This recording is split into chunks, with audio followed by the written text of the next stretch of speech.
बिस्मिल्लाहिर्रहमानिर्रहीम, अस्सलाम वालेकुम वरहमतुल्लाहि वबरकातुहू। बीच में मैं सोच रहा था कि शुरू करने में हमें वक्त लग रहा है, तो उससे पहले हम एक छोटा सा इंट्रो कर लें, बट इसने मौका नहीं दिया इतना कि मैं आप लोगों से बात कर पाता। और फिर ये हुआ कि मेरे लैपटॉप में जो मेरा पूरी स्लाइड्स थी, तो सबसे पहले मेरा इंट्रोडक्शन था, इसने वही ब्लैंक कर दिया। ठीक है, क्योंकि अगर आप लोगों के माइंड में मेरा इंट्रोडक्शन या मेरे बारे में थोड़ा भी नॉलेज रहेगा तो आप लोगों को भी मज़ा आएगा, वरना ऐसा अगर आपका माइंड ब्लैंक रहेगा तो फिर कैसे आप सीखेंगे। ठीक है, क्योंकि एक्चुअल में ऐसा होता है कि मैं जब भी कहीं ट्रेनिंग के लिए जाता हूँ तो इस गेटअप में मुझे बताना पड़ता है थोड़ा सा, वरना सब लोग समझते हैं कि शायद कोई बयान हो रहा होगा या कोई धार्मिक रिलीजियस पर्पज से कोई बातें हो रही होंगी, ये क्या ट्रेनिंग लेंगे। हो सकता है कि आज जब मैं स्कूल में इंटर हुआ था तब भी शायद किसी का ये एक्सप्रेशन रहा होगा कि ये ट्रेनिंग लेने आए क्या। होता है ऐसा, उसमें कोई बात नहीं, मेरी आदत है।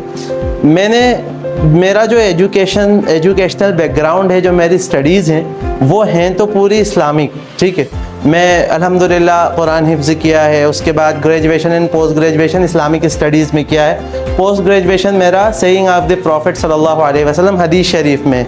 उसके बाद जो मुफ्ती का कोर्स होता है मैंने वो भी किया है 1 साल का, और उसके बाद मैंने साइकोलॉजी में डिप्लोमा भी किया है, child psychology, advance school counselling. और यहाँ पर ये ट्रेनिंग सिर्फ एक ट्रेनिंग नहीं है, बल्कि ये एक आइडियोलॉजी है और एक मिशन का हिस्सा है। क्योंकि मेरी चाहत ये थी कि हमें एक ऐसा कोई काम करना चाहिए जिसके अंदर हमारे पास जो बच्चे हैं बहुत बेहतरीन तरीके से हम उनको तैयार कर सकें फ्यूचर के लिए। क्योंकि ये याद रखें, आपके पास जो बच्चे आते हैं, चाहे वो छोटी प्री प्राइमरी क्लासेस में आते हों या ऊपर की क्लासेस में आते हों, वो हमारी सोसाइटी का फ्यूचर है। और अगर वो सही होगा तो एक बेहतरीन सोसाइटी क्रिएट होगी जो हमें चाहिए, और अगर उनमें गड़बड़ी होगी तो फिर नुकसान बहुत सारा होगा। तो इस वजह से अच्छा, मैं ये भी बताता हूँ आपको कि मेरी जो ये वर्किंग जो फील्ड है, इसके अंदर मैं 2020 से काम कर रहा हूँ। मार्च 2020 से मैं काम कर रहा हूँ, जब लॉकडाउन हुआ था। और लॉकडाउन हुआ था, दुनिया लॉकडाउन हो रही थी, और मैंने अपने काम की शुरुआत करी थी उस टाइम पे मैं ऑनलाइन टीचिंग करता था, शुरू की थी।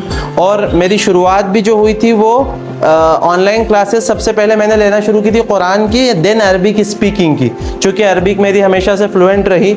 और अब अल्हम्दुलिल्लाह 6 सालों के अंदर मेरे पास 15 कंट्रीज़ का एक्सपीरियंस है। इन 6 सालों में मैंने 15 कंट्रीज़ के स्टूडेंट्स को पढ़ाया है, और सबसे ज़्यादा स्टूडेंट्स मेरे यूके में रहे। यूके, ऑस्ट्रेलिया, यूएसए, कनाडा, और उसके बाद साउथ अफ्रीका, जर्मनी, ऐसी टर्की है, सऊदी और दुबई को तो मैं कहता हूँ कि बिल्कुल घर की तरह, बहुत ज़्यादा आना जाना भी रहा, ताल्लुकात भी रहे। तो ये एक्सपीरियंस मेरे पास है।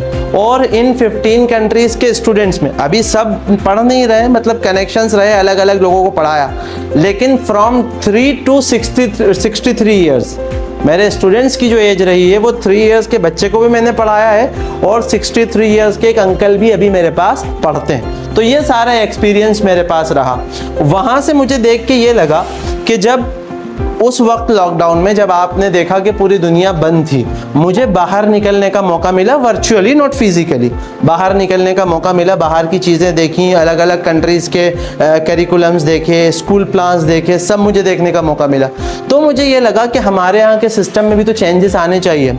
हम कुछ ना कुछ नया ट्राई करते हैं, बहुत कोशिश की, बट कोई भी चेंज के लिए तैयार नहीं होता है। हर इंसान ये चाहता है कि नहीं, जो चल रहा है उसी पे जाएंगे, नया हम ट्राई नहीं करेंगे, वरना पता नहीं एक्सपेरिमेंट गलत हुआ तो हमें रिजल्ट नहीं मिलेगा। तो फिर मैंने सोचा कि चलें एक काम करते हैं, सिस्टम को चेंज करने के बजाय हम टीचर्स को तैयार करते हैं। टीचर्स अच्छे तैयार होंगे तो जाहिर सी बात है जो मटेरियल जो भी हमारे पास है उसी के ज़रिए से हमें एक अच्छे मतलब जनरेशन मिलेगी, अच्छी बैचेस मिलेंगी, अच्छे स्टूडेंट्स मिलेंगे, और जो काम हम एजुकेशन सिस्टम को चेंज करके करना चाहते हैं वो हम अपने मेथड ऑफ वर्क को चेंज करके सीख पाएंगे।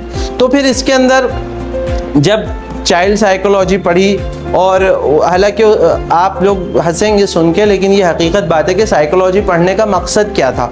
रीज़न ये था कि मुझे इसमें इंटरेस्ट बहुत ज़्यादा था और मैं बहुत पहले से लोगों के माइंड्स को पढ़ना, उनको मोटिवेट करना या उनकी काउंसलिंग करना, ये चीज़ें कर लिया करता था। बट ये प्रोफेशनली नहीं थी क्योंकि मेरे पास कोई सर्टिफिकेट नहीं था। सिर्फ सर्टिफिकेट के लिए मैंने जा करके और ये किया डिप्लोमा। ये ऑनलाइन था, दिल्ली का एक इंस्टीट्यूट था, उससे मैंने किया था।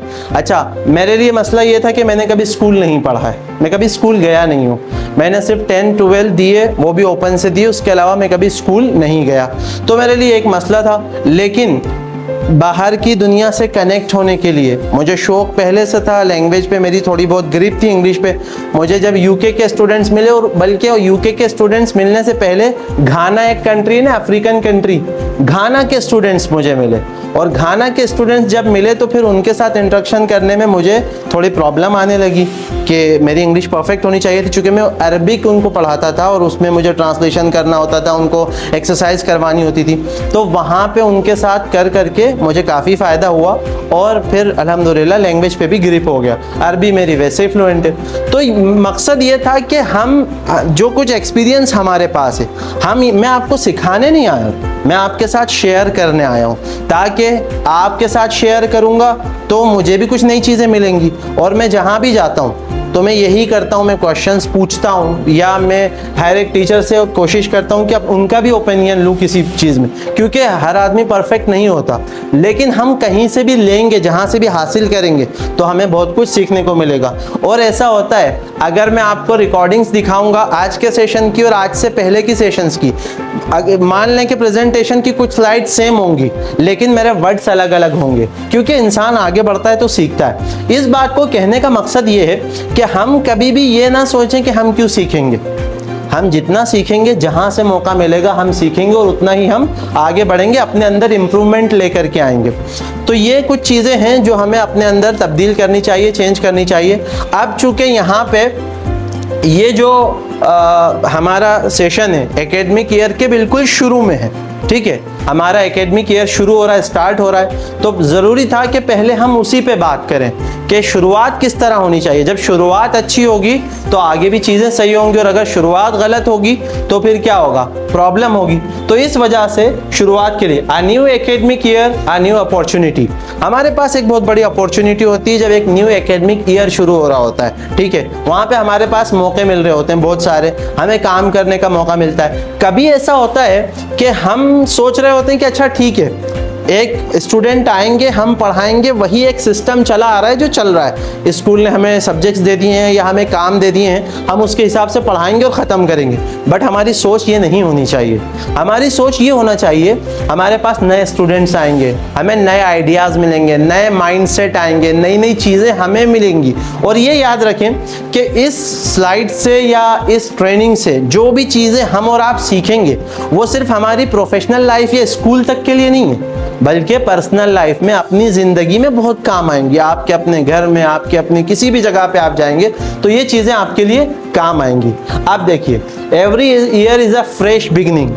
हम क्या करते हैं, हम जब शुरुआत करने आते हैं तो हम कभी कभी ऐसा होता है कि वही थके हुए माइंडसेट के साथ आते हैं जो हमारा पुराना था, जिस सोच के साथ हम काम कर रहे थे, वही कि हमारा वही सब्जेक्ट है, हमें वही काम करना है। हमें अपने अंदर से फ्रेशनेस फील नहीं होती है या हम खुद को करवाते नहीं हैं। और एक बात याद रखें, ये मसला, ये प्रॉब्लम आती कहाँ से कि हम फ्रेश फील क्यों नहीं करते, क्योंकि हम खुद करवाते नहीं हैं। अगर हम अपने माइंड को इस तरह डेवलप करें या तैयार करें कि नहीं, हमें कुछ नया करना है और हमें फ्रेश रहना है, तो उसके लिए हमें तैयारी करना पड़ेगी, अपने माइंड को प्रिपेयर करना पड़ेगा। अगर हमारा माइंड प्रिपेयर नहीं करेंगे हम, तो फिर वही होगा। मान लीजिए फर्स्ट डे ऑफ स्कूल है, आपको सुबह 8 o'clock रिपोर्ट करना है और आप उससे आधा घंटे पौन घंटे पहले उठे हैं उसी थकान के साथ, और ये कि अच्छा ठीक है फिर से हमें काम स्टार्ट करना है, वही जो हम पिछले साल करते आ रहे थे वही हमें करना है। फिर से फुल बिजी डे जाएगा, हम थकेंगे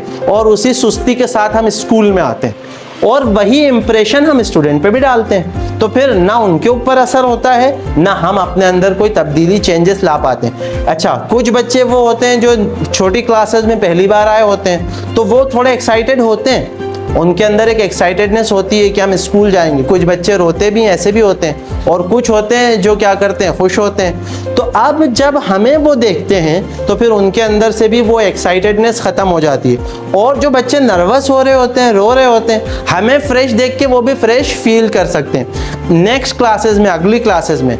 अब याद रखें एक बात कि लॉकडाउन के बाद की जो जनरेशन है ना, आप लोग भी देख रहे होंगे। अच्छा, मैं पहले आपको बता दूं कि मैं भी टीचर हूं, मैं भी एक मदरसे में पढ़ाता हूं। वहाँ अभी भी मैं पढ़ा करके फिर यहाँ पर आया हूं, है ना। मैं वहाँ पे क्लासेस लेता हूँ, ये तो अभी अभी शुरू हुआ है ट्रेनिंग का काम। उससे पहले मैं भी पढ़ाता हूँ, मदरसे में भी ऑफलाइन पढ़ाता हूँ। तो वहाँ पर मैं भी ये चीज़ फील करता हूँ, देखता हूँ कि स्टूडेंट्स जो हमारे पास आते हैं, अब लगता है ना कि 4th क्लास के स्टूडेंट्स हैं, 5th क्लास में हमारे पास आ गए। हमने उनको 4th क्लास में भी कोई सब्जेक्ट पढ़ाया है और 5th क्लास में भी वो हमारे पास आ गए। तो फिर उन्हें ये नहीं लगना चाहिए कि वही सब पुराना है। अभी ये होता है कि आज की जनरेशन जो है ना, वो अपने अंदर फ्रेशनेस नहीं लाती है, स्पेशली लॉकडाउन के बाद वाली जनरेशन। उनका क्या होता है, वो तो यही करते हैं कि हाँ ठीक है, बस पढ़ाई हो रही है। बल्कि आप ये समझें, आप लोग टीचर हैं, आपको खुद अंदाज़ा होगा कि वो पढ़ रहे हैं ना, यही बहुत बड़ी बात है। क्लास में आ जा रहे हैं, बैठ रहे हैं, यही बहुत बड़ी बात है। लॉकडाउन से पहले ऐसा नहीं होता था। हम लोग भी पढ़ते थे, हमने पढ़ा, उस टाइम पे ये होता था कि नहीं, हम मेहनत करते थे, हम एक्साइटेड होते थे। मैं अपने स्टूडेंट्स से कहता हूँ कि यार मेरी पढ़ाई अगर देखा जाए तो 2021 तक भी चल रही थी, मैं पढ़ाई कर रहा था। उस टाइम पे भी ऐसा होता था कि हम नई क्लास में जाते थे, नया कोर्स हमें मिलता था या नई बुक हमारे हाथ लगती थी, तो क्लास टीचर बाद में शुरू करते थे, हम पहले उसको पढ़ लिया करते थे, या एटलीस्ट उसको देखते तो थे इसमें है क्या कंटेंट, और हम उसको फाइंड आउट करके सीखने की कोशिश करते थे, क्योंकि हम नए सीखने की नीयत से आते थे, इंटेंशन हमारा सही होता था। और तुम लोग तो बुक खोलते ही नहीं हो, मोबाइल में लगे रहते हैं, फिर सोचते हैं कि अच्छा थोड़ा सा डिले हो जाए, क्लासेस जब स्टार्ट होती हैं उसके बाद भी फिर वो बस क्लास में खोलते हैं और क्लास में बंद कर देते हैं। तो हमें उनको एक स्पिरिट देना पड़ेगी, हमें उनको एक फ्रेशनेस देना पड़ेगी। जब वो फ्रेशनेस हम देंगे ना, तभी हमारे लिए भी बेहतर होगा और उनके लिए भी बेहतर होगा। ठीक है। अच्छा, यहाँ पे एक चीज़ और कहना चाहूँगा बीच में, आप लोगों में से किसी को कभी भी कोई डाउट हो, कोई क्वेश्चन हो, तो आप मुझे इंटरप्ट करके पूछ सकते हैं बीच में। लास्ट फिनिश होने का, ख़त्म होने का वेट नहीं करें, वरना हो सकता है आपके जहन से क्वेश्चन निकल जाए बाद में, फिर आप सोचो कि क्वेश्चन याद ही नहीं आ रहा है। तो इसलिए आप लोग पूछ सकते हैं, और मैं भी कोशिश करूंगा कि मैं आप लोगों से पूछता रहूं, ताकि ये वाला सेशन जो है ना, वन साइडेड नहीं होना चाहिए, बल्कि इसमें आप लोगों का पार्टिसिपेंट्स भी मुझे दिखना चाहिए कि हाँ। वरना अगर मैं बोलता रहूँगा तो हो सकता है आप लोग सोना शुरू कर देंगे, और फिर जी हाँ, 2 वे कम्युनिकेशन होगा तभी मज़ा आएगा। तो हम बात कर रहे थे every year is a fresh beginning. हम जब भी कोई काम शुरू करते हैं, बल्कि इवन मैं आपसे कह रहा हूँ कि every day is a fresh start. जब हम कोई दिन भी सुबह शुरू करते हैं, आज का दिन हमने शुरू किया, तो हमारे जहन में एक नई ताजगी, एक नई उमंग होना चाहिए। अच्छा, फिर एक बात और बताता हूँ जो इस स्लाइड का हिस्सा नहीं है, लेकिन आपके लिए काम आएगी, चाहे तो नोट कर लें। आप खुद नोटिस करके देखें, मैंने इसको नोट करा है बहुत ज़्यादा और इसको ध्यान से देखा है कि जब हम, एक तो रात में जल्दी सोना बहुत इंपॉर्टेंट है। अगर हम रात में लेट होते हैं, क्योंकि फ़ोन हमें जल्दी सोने नहीं देता है, हम रात में जब लेट होते हैं सोने में और सुबह अर्ली मॉर्निंग उठ नहीं पाते। अब देखिए 8 o'clock रिपोर्टिंग टाइम, अगर मैं एक एग्जांपल दे रहा हूँ, 8 o'clock रिपोर्टिंग टाइम है, अगर हम उसी टाइम उसके आधा घंटे पहले उठ के आप कितनी कोशिश कर लें, बट आप वो फ्रेशनेस नहीं ला पाते। गेट अप बिफोर सनराइज, सूरज निकलने से पहले उठना, it's most important thing. If you really want to start something, you want to get success in your life, you have to get up before sunrise. या हम कह लें फजर की नमाज के लिए, या फिर हम कह लें कि सनराइज से पहले पहले। सनराइज से पहले जब आप उठेंगे और वो एनर्जी जो आप अपने अंदर फील करेंगे, वो आपको समझ में आएगी, और सनराइज के बाद आप उठेंगे, जो डाउननेस और डलनेस आपके अंदर आएगी वो आप फील करेंगे, आपको महसूस होगी। तो इस वजह से not every year only but every day is a fresh beginning. पहली शुरुआत, पहली जो चीज़ होती है वो अपने माइंड को पूरी तरह से फ्रेश करना is the most important thing. तो ये चीज़ क्लियर है। अब यहाँ पे चूंकि हम बात कर रहे हैं कि स्कूल के हिसाब से, अभी टीचिंग के हिसाब से, तो जब हम क्लासरूम में आएंगे, नए बच्चे हमारे पास आएंगे, तो हमें उन्हें वो फ्रेश वाला जो इम्प्रेशन देना है, उसके लिए हमें पहले से क्या होना पड़ेगा, प्रिपेयर होना पड़ेगा, तैयार होना पड़ेगा। उसके बाद देखिए, every child is a new responsibility. हम सोचते हैं कि हमारे पास एक स्टूडेंट आया, हमने उसको पढ़ाया, दैट्स इट, हमारा काम खत्म हो गया। बट ये याद रखिए कि सिर्फ सब्जेक्ट पढ़ाना टीचर की जिम्मेदारी नहीं होती है, बल्कि उसके कैरेक्टर को तैयार करना, उसको पूरी तरह से चेंज कर देना।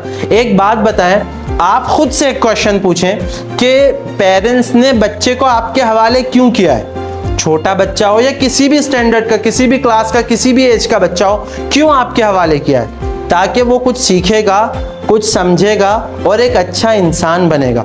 कभी भी याद रखें, टीचर की रिस्पॉन्सिबिलिटी सिर्फ यहाँ तक नहीं होती है कि आप अपना सब्जेक्ट पूरा कराएं और ख़त्म करें। No, never. टीचर की रिस्पॉन्सिबिलिटी होती है कि आप सब्जेक्ट भी पढ़ाएं, आप जिसको कहते हैं ना, उसकी तरबियत कर दें, एक अच्छा इंसान बना दें उसको। ये भी आपकी और हमारी जिम्मेदारी हो जाती है कि हम इस तरीके से काम करें। और ये कब होगा, अभी इसके आगे स्लाइड्स में और आएगा कि जब हम इसको पूरी तरह से अपनी रिस्पॉन्सिबिलिटी समझेंगे और इन अनदर वर्ड्स हम ये समझेंगे कि ये अमानत है जो हमारे पास आ रही है, उनका टाइम, उनकी जो भी वक्त हमें मिल रहा है, वो तमाम चीज़ें हमारे पास अमानत के तौर पर हैं, जिसको हमें पूरी तरह से अदा करना है। अमानत का मतलब यही होता है ना कि कोई चीज़ आपके हवाले कर रहा है और उसको वो चीज़ वापस एज इट इज़ नहीं है, उससे बेटर चाहिए, उससे नीचे तो नहीं चाहिए कम से कम, तो फिर आप उसको अपनी रिस्पॉन्सिबिलिटी पूरी तरह से उस तरह अदा करें। ठीक है, तो every child is a new responsibility. हर बच्चा आपके लिए एक जिम्मेदारी, एक नई जिम्मेदारी है। और एक बात याद रखें, देखिए ऐसा हो सकता है कि आपने पढ़ाया, every person knows himself very well, हर इंसान अपने आप को बहुत अच्छे से जानता है, मैंने क्या पढ़ाया है, क्या करा है, नहीं करा है, जो भी है हम जानते हैं अच्छी तरह से। अब अगर हमें लगता है कि हमारी तरफ से कोई कमी रही है, बट फिर भी अगर हमारे पास अगर हमारे पास पेरेंट्स आ गए पूछने के लिए, या हमसे मैनेजमेंट ने पूछा कि आपने क्या पढ़ाया, रिजल्ट्स क्यों नहीं आए, तो एक टीचर में ये कला तो होती है, ये काबिलियत तो होती है, ये काबिलियत होती है कि हम मैनेजमेंट को, पेरेंट्स को, सबको सेटिस्फाई तो कर सकते हैं कि हमने हमारी रिस्पॉन्सिबिलिटी अदा करी थी। हमारे अंदर ये ट्रिक तो बहुत अच्छे से होती है कि हम उनको बातों में घुमा के बता सकते हैं कि हाँ हमने ये करा था, बच्चे के ऊपर डाल के हम बच सकते हैं। ठीक है, ये तो कर सकते हैं, लेकिन अपने दिल से पूछिए क्या ये सही है? ये तो चीटिंग है। आप यहाँ तो जवाब दे देंगे, वहाँ भी तो जवाब देना है। वहाँ क्या जवाब देंगे, क्योंकि वहाँ पे तो ओरिजिनल जो है ना, पूरी एप्स्टीन फाइल सामने आ जाएगी, ओरिजिनल जो फाइल है वो सामने आ जाएगी पूरी खुल करके, तो वहाँ पे आप झूठ नहीं बोल सकेंगे। तो इस वजह से यहाँ से हम इस बात को याद रखें कि ये रिस्पॉन्सिबिलिटी हमको अच्छी तरह अदा करना है, ताकि आगे जाके हम परेशान ना हो, बल्कि अच्छी तरह से हम क्या कर सकें, काम कर सकें। तो इस वजह से इस चीज़ को अपने जहनों में हमेशा याद रखें कि आपकी क्लास में 35, 40 या इससे कम या ज़्यादा जो भी स्टूडेंट्स हैं, वो सब आपकी रिस्पॉन्सिबिलिटी है। उन सबको अच्छी तरह पढ़ाना, उन सबको अच्छा तैयार करना, ये आपकी रिस्पॉन्सिबिलिटी है। और एक बात और याद रखिए, अब ऐसा होता है कि हम स्कूल्स में जाते हैं, किसी भी स्कूल में स्ट्रेंथ होती है, 1500 स्टूडेंट्स हैं, 2000 स्टूडेंट्स हैं, 1000 स्टूडेंट्स हैं, वॉटेवर जो भी है, आप देखेंगे स्कूल्स में जा कर के, मैं भी बहुत सी जगह पे जाता हूँ तो देखता हूँ कि वहाँ पे रिजल्ट लगा हुआ होता है। ठीक है, इतने % रिजल्ट निकाला, 10 का, 12 का इतने % निकाला। मुझे ऐसा लगता है 1500 स्टूडेंट्स हैं, उनमें से 300 स्टूडेंट्स का रिजल्ट बहुत अच्छा आया है, बट 1200 स्टूडेंट्स का रिजल्ट अच्छा नहीं आया, जिसको वो शो नहीं कर पाते। क्यों नहीं आया? 45 स्टूडेंट्स में से 5 या 10 स्टूडेंट्स बहुत अच्छे हैं, जिनको आप मानते हो कि वो फ्रंट बेंच पे बैठते हैं, वो स्टार परफॉर्मर हैं, वो बहुत अच्छी तरीके से पार्टिसिपेट भी करते हैं, आंसर भी करते हैं, मेहनत भी करते हैं। बट जो पीछे स्टूडेंट्स बैठते हैं वो अच्छे से नहीं करते, लिहाजा हमारा ध्यान कहाँ जाता है? आगे वालों पर जाता है, पीछे वालों पर नहीं जाता है। ये गलत है। फ्रॉम फर्स्ट टू लास्ट 45 में से 40 स्टूडेंट्स का आप रिजल्ट दें, 1500 में से 1200 का आप रिजल्ट दें, तो उस टाइम पे माना जाएगा कि you are a good teacher और you have a good team in your school, कि आप कोई काम कर रहे हैं। वरना आप ही बताइए ना, ये तो आटे में नमक के बराबर हो गया, ठीक है, कि ज़्यादा परसेंटेज किनका है, लोअर स्टूडेंट्स का है, और कम परसेंटेज किसका है, अच्छे स्टूडेंट्स का है। तो ये तो आटे में नमक के बराबर, ये इसका उल्टा होना चाहिए। ये जिम्मेदारी हमारी बनती है, आपकी बनती है कि हम उसको तैयार करें। तो इसलिए हमारी रिस्पॉन्सिबिलिटी है, हम समझेंगे every classroom is a new opportunity.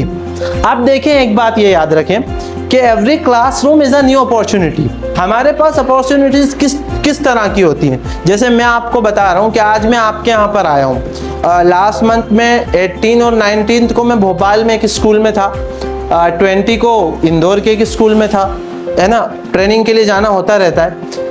हर जगह जा कर के नई नई अपॉर्चुनिटीज़ मिलती हैं, नई नई चीज़ें सीखने को मिलती हैं। जैसे इससे पहले जिस स्कूल में मैं गया था भोपाल में 18 को, तो वहाँ भी हम 1 घंटा इसमें ही परेशान हो गए थे। वहाँ पे प्रोजेक्टर, वो स्क्रीन थी और ये लैपटॉप उसको कैच नहीं कर रहा था, इवन उनका लैपटॉप भी कैच नहीं कर रहा था, डायरेक्ट जो उससे हो जाता है कास्ट के ज़रिए से हो नहीं रहा था। HDMI का मेरे लैपटॉप में ऑप्शन नहीं है HDMI का, तो फिर उनके लैपटॉप में हमने आखिर में यही करा कि पेन ड्राइव लगाया और उसमें ट्रांसफ़र करा, और उसके बाद फिर उनके लैपटॉप से मैंने काम किया, तो हमें सीखने को मिला, ठीक है। फिर नेक्स्ट डे हमारा टाइम वेस्ट नहीं हुआ, हमने 5 मिनट के अंदर सेशन स्टार्ट कर दिया, जैसे कि आई होप करिए यहाँ पे भी होगा कि हम जल्दी से इंशाल्लाह स्टार्ट कर लेंगे।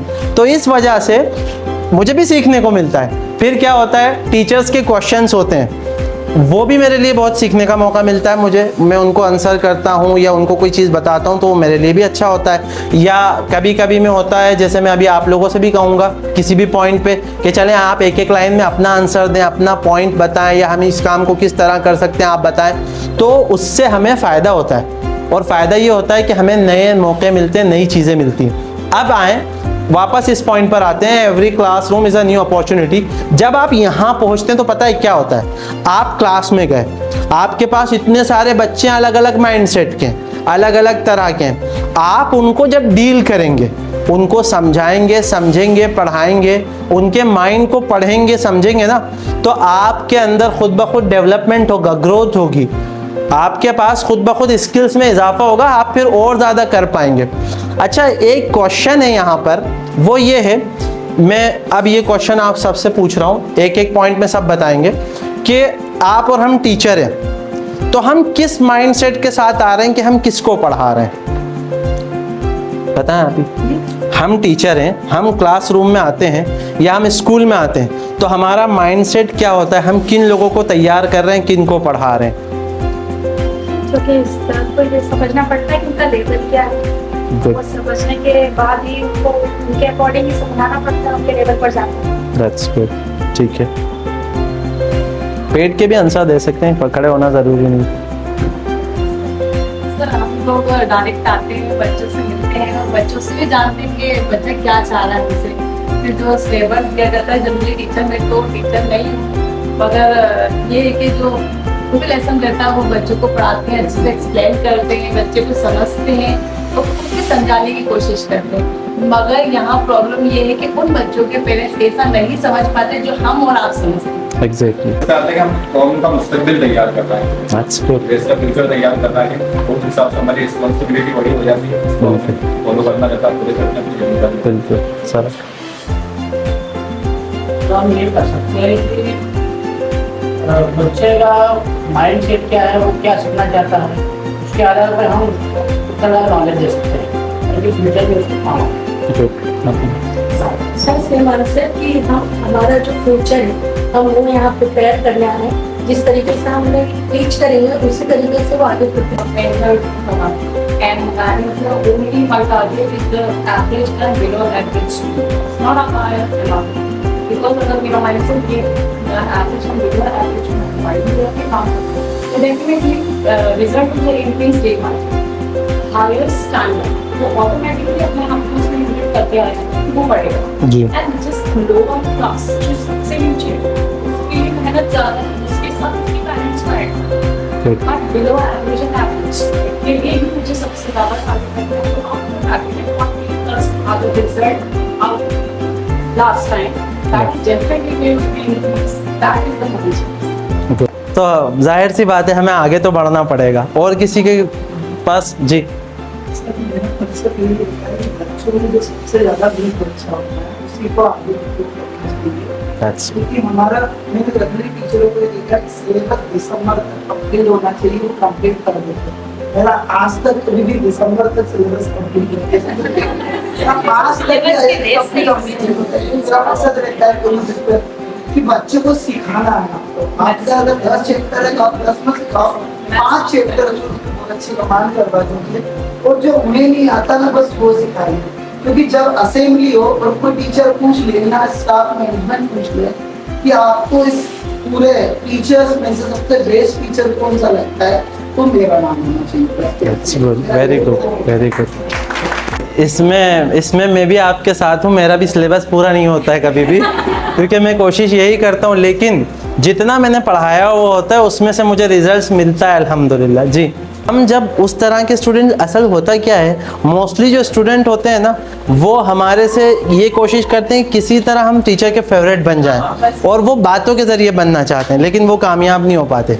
जो अच्छे स्टूडेंट्स होते हैं वो रिस्पेक्ट करते हैं, वो एक रिस्पेक्ट लेवल मेंटेन करके क्वेश्चंस करते हैं, चाहे क्रॉस ही क्यों ना हो, ठीक है। तो वो पता चलता है। हम करते थे हमारे उस्ताद से, स्पेशली मैं करता था अपनी क्लास में, और मेरी क्लास में ये मैं आपको प्राउड के लिए, फ़ख्र के लिए नहीं बता रहा हूँ, बल्कि एक एग्जांपल आपने कहा है तो मैं बता रहा हूँ, क्योंकि मैंने शुरू में ही आपको बताया कि मैं आज आपके सामने ये ट्रेनिंग ले रहा हूँ, और आपसे पहले कुछ स्कूल्स में मैं कर चुका हूँ और आगे फिर मुझे करना है। लेकिन मैं कभी स्कूल नहीं गया, मैंने कभी कोई ट्रेनिंग अटेंड नहीं करी है, बल्कि मेरे अंदर एक फ़िक्र थी कि मुझे कुछ करना है। और स्टूडेंट्स टाइम से ही होता ये था कि हमारे यहाँ पे मदरसे में हमें जो सब्जेक्ट्स पढ़ाए जाते थे, हदीस है, कुरान है, अरबिक लिटरेचर है, जो भी है, तो उसके रात में हम सब बैठते थे साथ में और रिवीजन करते थे। जो टीचर ने पढ़ाया हम एक रिवीजन करवाते थे। 4 इयर्स तक आलिमियत जो मैंने ग्रेजुएशन किया है उसमें 4 इयर्स तक सारी बुक्स में ही करवाता था। मैंने कभी किसी को करवाने नहीं दी, मैं कहता था नहीं मैं करवा लूँगा, क्योंकि मैं हमेशा कोशिश करता था। मेरी पहली जो कोशिश होती थी वो ये होती थी कि मुझे फर्स्ट आना है और मुझे सारा सिलेबस याद करना है, ये मेरी हमेशा होती थी फ़िक्र। तो जब हम 5th और 6th क्लास में पहुँचे तो ज़ाहिर है बड़ी बड़ी किताबें थीं, बहुत ज़्यादा सिलेबस था। तो मेरी क्लास वालों ने बोला कि नहीं, हम इसी को क्यों कराने दें, अब हम भी कराएंगे। तो बांट दी अलग अलग, और एक बुक जो क्लास में किसी को याद नहीं थी वो मुझे दे दी, अरबिक लिटरेचर की किसी की हिस्ट्री थी वो मुझे दे दी, और बाकी सब ने अलग अलग बांट ली। तो मैंने कहा मुझे तुम्हारे साथ आने की ज़रूरत नहीं है, मैं अपना खुद प्रिपेयर कर लूँगा। लेकिन उस टाइम में मैं जाके वहीं बैठता था और मैं वही करता था, क्रॉस क्वेश्चंस। इतना उलझाता था उनको, इतना उलझाता था कि कभी कभी 1-1 घंटा पूरा हमारी बहस में चला जाता था। और कई बार ऐसा हुआ है कि रात के टाइम पढ़ते पढ़ते भी हम मदरसे में जो भी टीचर अवेलेबल हुए हम उनके पास भी पहुँचे कि ये ऐसा कह रहा है, ये ऐसा कह रहा है। मैं अड़ जाता था कि नहीं, मेरी बात गलत नहीं है। हाँ, जब तक मुझे कोई प्रॉपर रेफरेंस नहीं मिल जाए तो मसला ये होता है कि वो माइंडसेट तैयार नहीं होता है। अब मैं उसी पे आ रहा था। ये क्वेश्चन मेरा इसीलिए आप लोगों से था कि हम किस नियत से किसको पढ़ा रहे हैं, तो हमें क्या करना है। ठीक है, आप सबके पॉइंट्स बहुत इंपॉर्टेंट हैं, पर इसमें एज अ हेडिंग एक चीज़ शामिल कर लीजिए कि आपको लीडर्स तैयार करने हैं। ठीक है, आपको लीडर्स तैयार करने हैं, आप लीडर्स प्रिपेयर कर रहे हैं। बिल्कुल। अब आप सोचें कि जब आप लीडर को तैयार करने आएंगे तो आपको कितना तैयार होना पड़ेगा उसके लिए।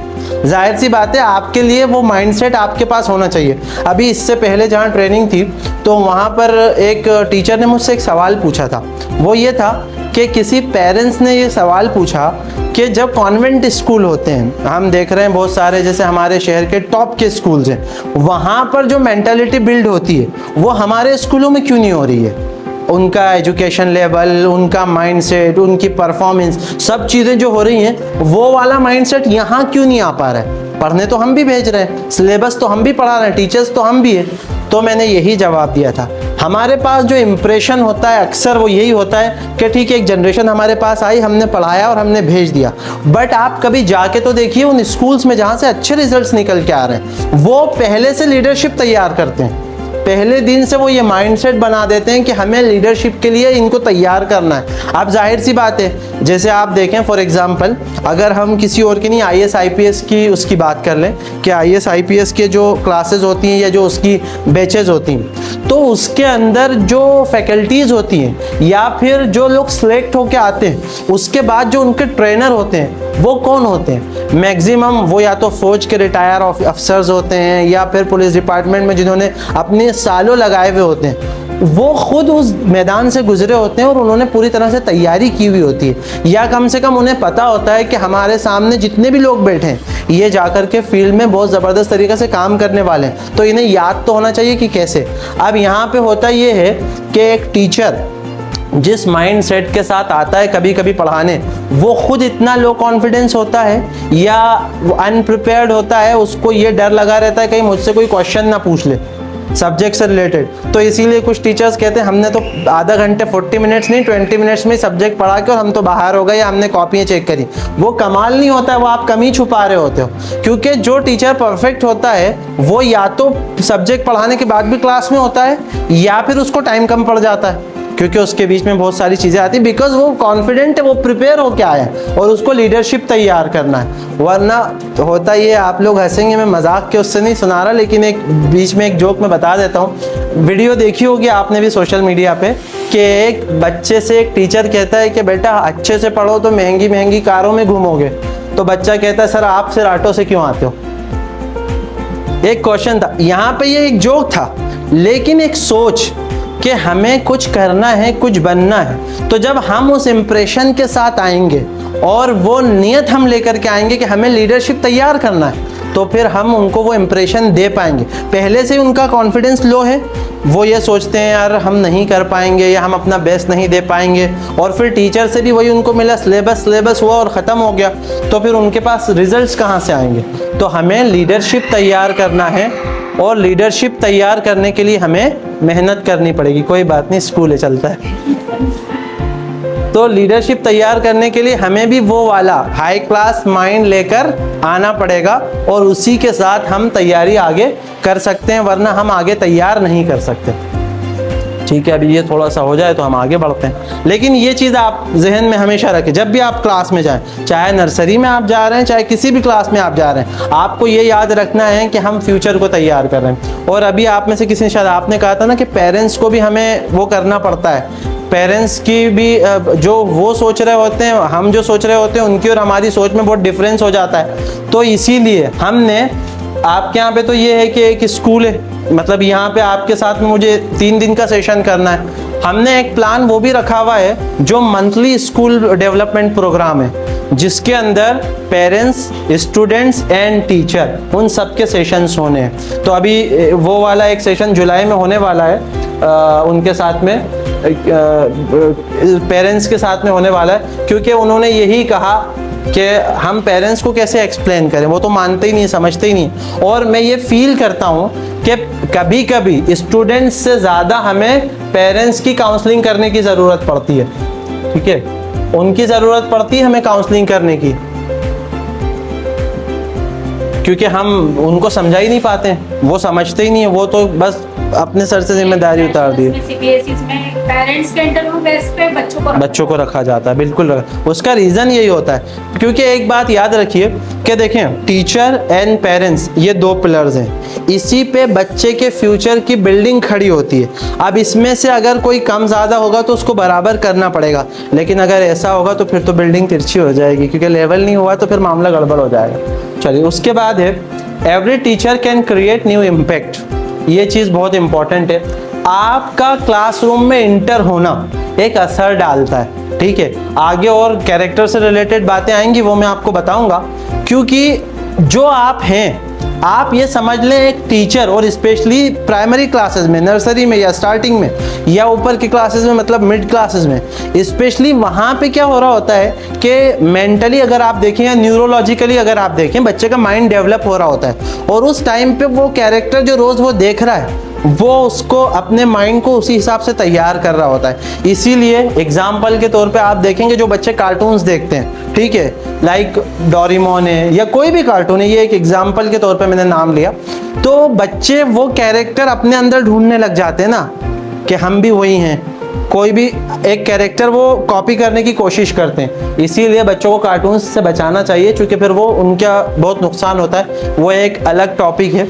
लेकिन यहाँ पर आपको वो डेली देख रहे हैं, आपका लाइफ स्टाइल, आपका बोलना चलना, हर एक चीज़ कॉपी हो रही है। तो अब आप जा कर के इम्प्रेशन डाल रहे हो। अब ये आप पे डिपेंड करता है कि आप नेगेटिव इम्प्रेशन डाल रहे हैं या पॉजिटिव इम्प्रेशन डाल रहे हैं, ये आपके ऊपर डिपेंड करता है। Every child who enters your classroom is another chance to change a life. जो भी बच्चा आपकी क्लास में आया है, आपके पास एक चेंज का एक चांस है कि आप अपनी भी लाइफ बदल सकते हो, उसकी भी लाइफ बदल सकते हो, और बदलना है। आपको पता है, कभी कभी आपने देखा होगा कि कुछ बच्चे ऐसे होते हैं किसी किसी की लाइफ में, या यहाँ पे सब माशाल्लाह ज़्यादातर सरकार जो है आप लोगों की फीमेल्स की ये सब ज़्यादा वही है, तो आप लोग ज़्यादा अच्छे से समझेंगे। कभी कभी ऐसा होता है कि किसी के घर में कोई स्पेशल चाइल्ड आ जाता है, कोई बच्चा आ जाता है। कितनी ही माएँ ऐसी होती हैं जो अपनी ज़िंदगियों को बच्चों की वजह से चेंज कर लेती है, रूटीन भी चेंज होता है, सब कुछ चेंज हो जाता है ताकि उस बच्चे को वो डेवलप कर सकें।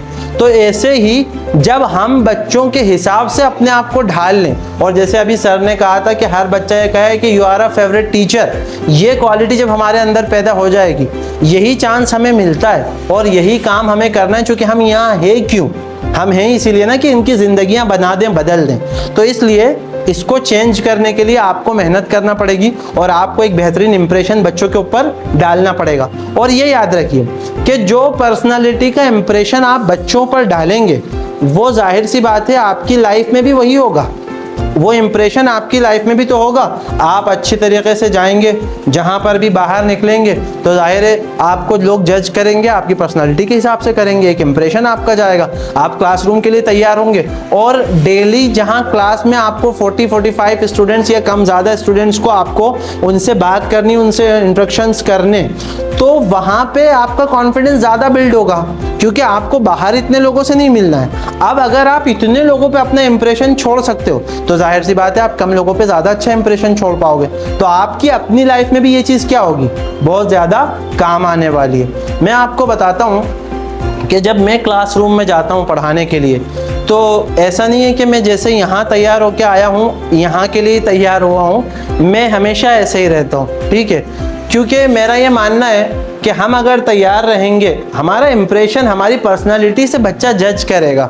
बल्कि इवन मैं मदरसे जब पढ़ाने के लिए जाता हूँ क्लासरूम में, वहाँ तो कोई प्रोजेक्टर या कोई स्क्रीन नहीं लगी हुई है, लेकिन मेरा लैपटॉप हमेशा मेरे साथ होता है। अभी थोड़े दिन पहले एक बच्चा मुझे कहने लगा कि अब आपका बैग जो आपके साथ होता है कभी नहीं होता है ना, तो ऐसा लगता है ना कि जो कोई चश्मा लगाता है और उसका एकदम चश्मा नहीं हो तो कैसा फील होता है। बोले आपका बैग नहीं होता है तो हमें भी ऐसा फील होता है कि आज बैग क्यों नहीं है। तो मैंने कहा मोस्टली तो मेरे साथ ही होता है बैग हमेशा, और उसके अंदर ये लैपटॉप होता है, डायरी होती है, 2 ये चीज़ें हमेशा मेरे साथ होती हैं। अच्छा, बैग सिर्फ इसलिए नहीं लेके जाता हूँ कि इंप्रेशन पढ़े, वहाँ पे भी मैंने शुरू किया है स्लाइड से पढ़ाना। वही बात है कि चेंज करना है। इस साल ये सोचा था कि हर क्लास में कुछ ना कुछ नया करेंगे, तो वहाँ पे मैं कर रहा हूँ। वहाँ की अलग स्लाइड्स हैं, अरबी की, उर्दू की, जो मैं पढ़ाता हूँ। अब वहाँ पे स्क्रीन नहीं है और सिटिंग अरेंजमेंट नीचे होता है, तो मैं लैपटॉप को ऐसे यहाँ पे रख लेता हूँ या उसको वो कर देता हूँ, सबको दिखा देता हूँ, और बाद में जो उनको देना होता है तो वो PDF उनको मैं शेयर कर देता हूँ। तो हमें इसके लिए जो काम करना पड़ेगा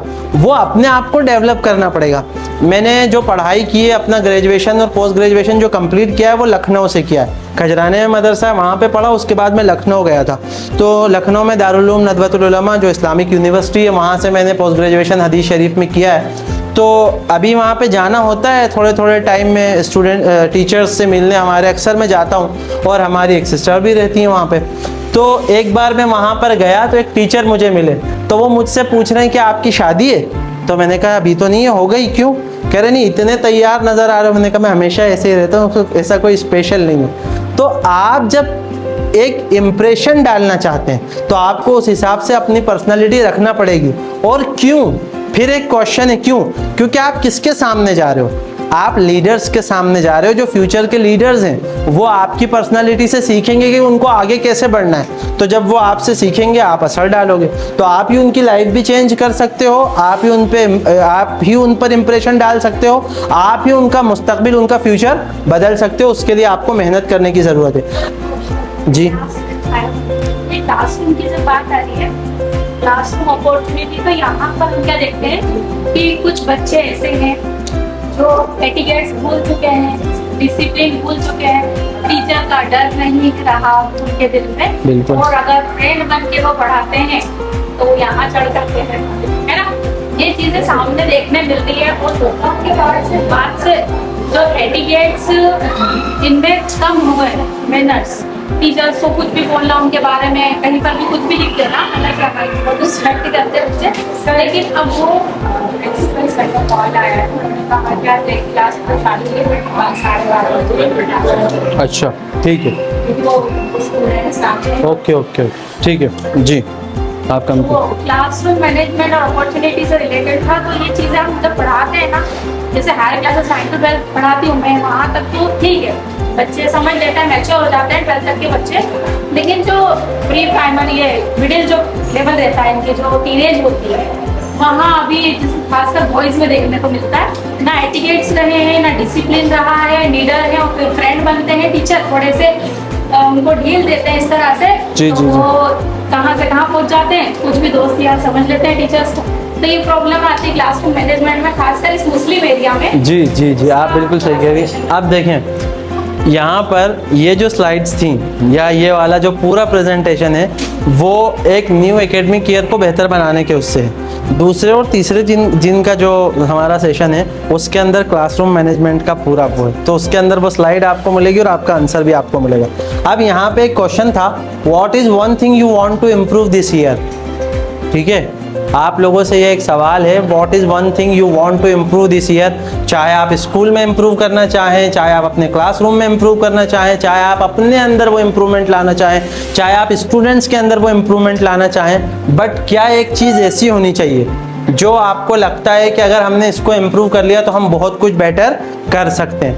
हम यहाँ से आगे बढ़ते हैं, लेकिन ये क्वेश्चन चाहें तो नोट कर लें, इस पर आंसर मैं कल ले लूँगा आप लोगों से, क्योंकि टाइम हमारे पास कम है। जी Because coming up parents will go to the next one. This is completely same.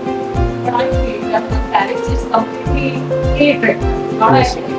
So how is it possible? Because child psychology and child development is overrated. This is the most Good question. Good question. Ma'am, actually, when these kinds of parents are there, we have to communicate with them. We need a person who can deal them with psychological effects. Because if you want to talk to them directly, you will try to make them understand. They will not understand. They may start fighting with you. So sorry. It's okay. It's okay. We know very well what is the meaning of child psychology. Good. So definitely child psychology is in our mindset, and that is the Actually, not child psychology is only option and is only solution. Psychology means you have to understand their mindset and their level. You can understand very well. For example, a person comes to you and he is intermediate pass, that's it. So his mindset is different. But another person come who is highly educated, his mindset is different, and if you go to make them understand both of them, so the high educated person will understand easily and that another person will get more time and efforts. So the child psychology is helping you in the classroom, is helping, but another points that you have to understand the mindsets. And then for example, if you are making him understand your child is ill or he is not properly working, responding or whatever, they may say, then why I send to you? It's your responsibility to make him understand. But we have to talk in another way. Actually, we are trying our best, but he is not doing. We want your support, your participant in his education. If you will try this, we will get best results. So this is the point. By that you can get, or this is the method. By that you can get their participants in child improvement. Otherwise, they will only throw on your faces. Do it. We don't know. We are paying fees. That's it. Yeah. Parents in the playing fees. Yes, that's it. Every mind and everything is Yes, yes, yes. complete from the schools. Okay, really. But you know, let me tell you about myself. When I completed the memorization of Quran, I didn't complete 11th year of my age. मैंने 11 साल भी complete नहीं किए थे जब मैं हाफिज़ बना था, अल्हम्दुलिल्लाह. लेकिन वो जो मेरा लास्ट ईयर था, जिस साल मुझे कंप्लीट करना था, उस साल मेरी मम्मी पूरे साल घर से बाहर नहीं निकली थी। ना उन्होंने कोई शादी अटेंड की है, ना कोई और उन्होंने प्रोग्राम अटेंड किया है, वो गई ही नहीं है। क्यों? क्योंकि अगर मैं छोटा बच्चा था, अगर वो जाती तो मुझे भी जाना था। मुझे घूमने का बचपन से बहुत शौक है, तो मुझे भी जाना होता था। और जाहिर सी बात है, वो इसलिए कहती थी कि अपन दोनों घर पे रहेंगे, क्योंकि मेमोराइजेशन के लिए, हिफ्ज करने के लिए मगरिब के बाद शाम का जो टाइम है वो याद करने का होता है, जो अगला याद करना होता है। और वो अगर मिस हो गया तो फिर बहुत प्रॉब्लम होती है, आगे का आप याद नहीं कर सकते। तो इस वजह से उस टाइम प्रेजेंट रहना, और उसके बाद फिर सुबह मान लीजिए कि 4:30 बजे 4 बजे उठना, फिर तैयारी करना, फिर 8 बजे फिर वापस क्लास में पहुंचना, रिवीजन करना। अगर ज़रा सा भी शेड्यूल डिस्टर्ब होता था तो जाहिर सी बात है कि मेरा एक दिन का नुकसान हो सकता था। तो उन्होंने इस चीज़ को बिल्कुल क्लियर कर लिया था कि नहीं। इवन रिलेटिव्स कहने लगे थे, शिकायत करने लगे थे, पूछने लगे थे, क्योंकि सब करते हैं ऐसा। बट मम्मी की एक कज़िन है, उन्होंने फिर मम्मी से कहा था बाद में, बहुत उनसे कहा था, बल्कि उनकी भांजी होती है एज में बड़ी, उन्होंने उनसे कहा था कि हमें बड़ी शिकायत थी कि तुम नहीं आती हो, लेकिन जब हमें ये पता चला कि इस एज में इतनी बड़ी अपॉर्चुनिटी, इसने इतना बड़ा अचीवमेंट ले लिया है, तो हमें सारी शिकायतें दूर हो गई हैं। तो पेरेंट्स जब सेक्रीफाइसेस करते हैं तभी तो रिजल्ट आते हैं सामने। हमें उनको इन्वॉल्व करना पड़ेगा समझा करके। डायरेक्ट अगर आप बात करेंगे तो वो कभी भी नहीं होंगे, वो बिल्कुल यही कहेंगे हमने फ़ीस दे दी, हमने आपके पास भेज दिया, अब हमें कोई मतलब नहीं है। और फिर अगर आपने कुछ कह दिया तो लड़ने भी आ जाते हैं, ये भी मसला होता है। तो इसी वजह से मैं इसलिए कहता हूँ कि पेरेंट्स टीचर्स और स्टूडेंट्स के साथ साथ कभी कभी टीचर्स से ज़्यादा, बल्कि स्टूडेंट्स से ज़्यादा हमें पेरेंट्स की काउंसलिंग करना पड़ती है। जो माहौल आप घर में उनको देंगे बच्चों को, वही माहौल वो यहाँ पे आके बताएंगे। तो इस वजह से ये ज़रूरी हो जाता है। ठीक है, कितने मिनट्स बाकी हैं? 5 मिनट और ले लें, और कर दें? ठीक है, कल से कंटिन्यू करते हैं इंशाल्लाह। ठीक है, तो कल हमें आसानी रहेगी कि ये हमारे पास तैयार रहेगा।